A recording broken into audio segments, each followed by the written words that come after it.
Welcome and welcome back, everyone. This project is quite a special one, very close to the heart. My wife and I are having our first baby girl, first child. So, of course, we got to start building furniture for the nursery. Now, this is a dresser. We're going to use it as a changing table also.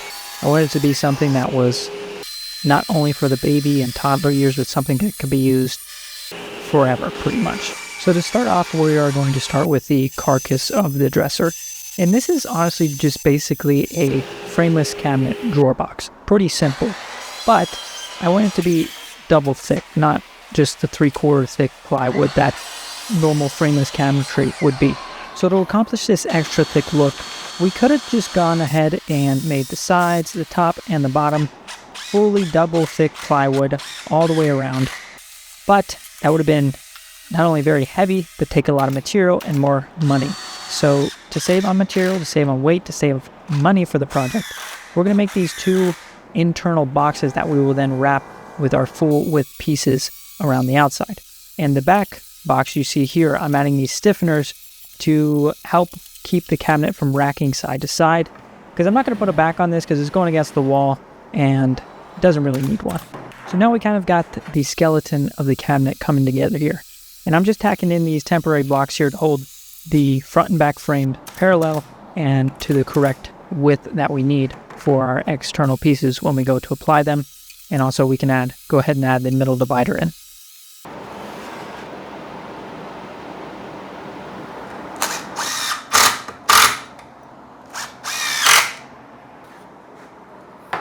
Now I know the track saw can seem kind of like a luxury tool, but for a project like this, honestly, it comes so much in handy.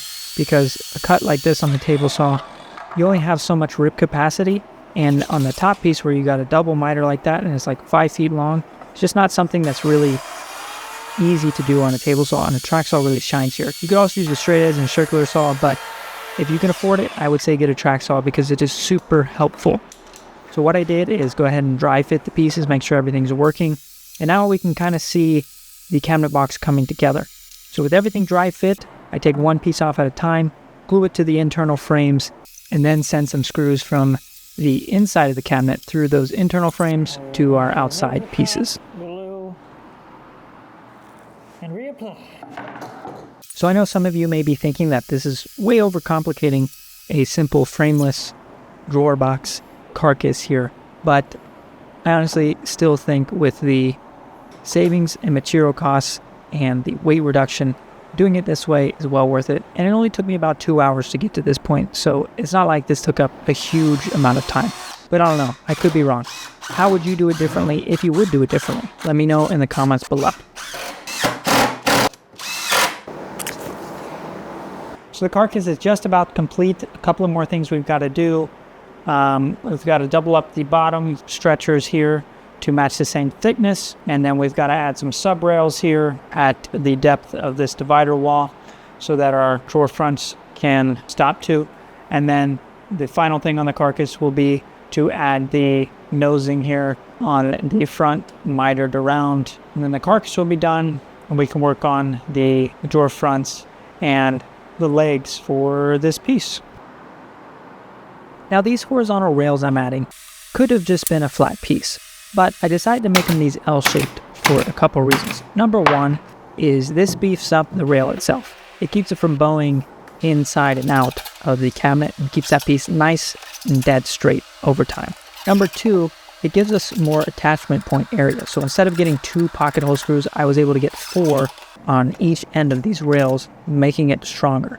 And the third reason, just a bonus added reason, when we go to add the drawer slides, we'll have a little shelf to set the front of the slide on, which will just make things a little bit easier when we go for the final assembly of the cabinet. All right, so we got the carcass just about done, except for the front edging that we are going to apply in a little bit. The carcass itself is going to be painted, the sides, top, and these front faces here, along with our nosing piece here. It's all going to be painted, and then we're going to have some leg assemblies on the sides. That will be natural clear finish on those, as well as the drawer fronts. We'll be using alder for that. So now we are going to mill up the stock for the front edging I was talking about. The profile on it is going to be a bullnose profile, basically just a thick double round over.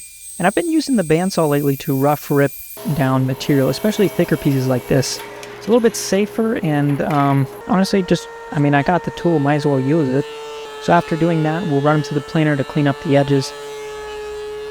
And then we are going to set up the router with this big old 3/4 radius round over bit. And take a couple of passes, definitely wouldn't want to do this in one pass. Hit both sides, and we'll be ready to nail these to the cabinet. Now, instead of measuring and cutting, the most accurate way to apply these pieces are to clamp them in place long and mark them exactly where they need to go. And after we cut one piece, we will clamp it back to the cabinet till we get all the pieces clamped on it, dry fit, and once everything is looking perfect exactly how we want it, then we will remove each piece one by one, apply plenty of glue, and nail it permanently in place. Once we have these pieces done, the carcass is pretty much done besides painting. Now, if painting ain't your thing, you can go ahead and skip ahead to part 2. The second video, it's out now. I'll leave a link here and in the description. We're going to make the leg assemblies, the drawer fronts, and get everything put together finally. But painting is your thing. If you're curious about the paint we use, stick around and we'll talk about that now.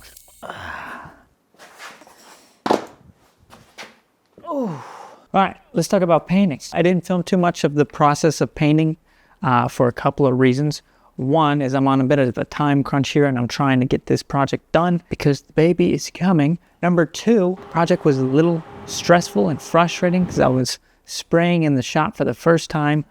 Here, if in the past when I sprayed projects, I'd usually do it outside, cross my fingers a bunch of crap and get in the paint, and that never works. And it's always better to do it in a nice, clean environment.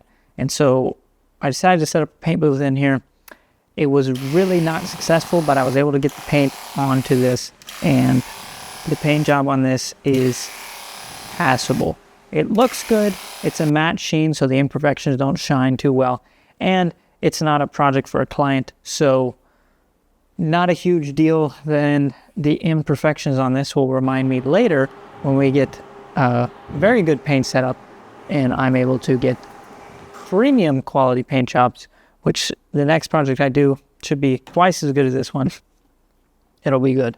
Now let's talk about paint real quick. The paint I used was the Centurion Wood Coatings 400 series. This is a 1K water-based paint, meaning it's one part. You don't have to add any hardeners or anything to it. This stuff I think is actually a pretty darn good deal. The coats dry within 30-45 minutes and you could sand and do another coat.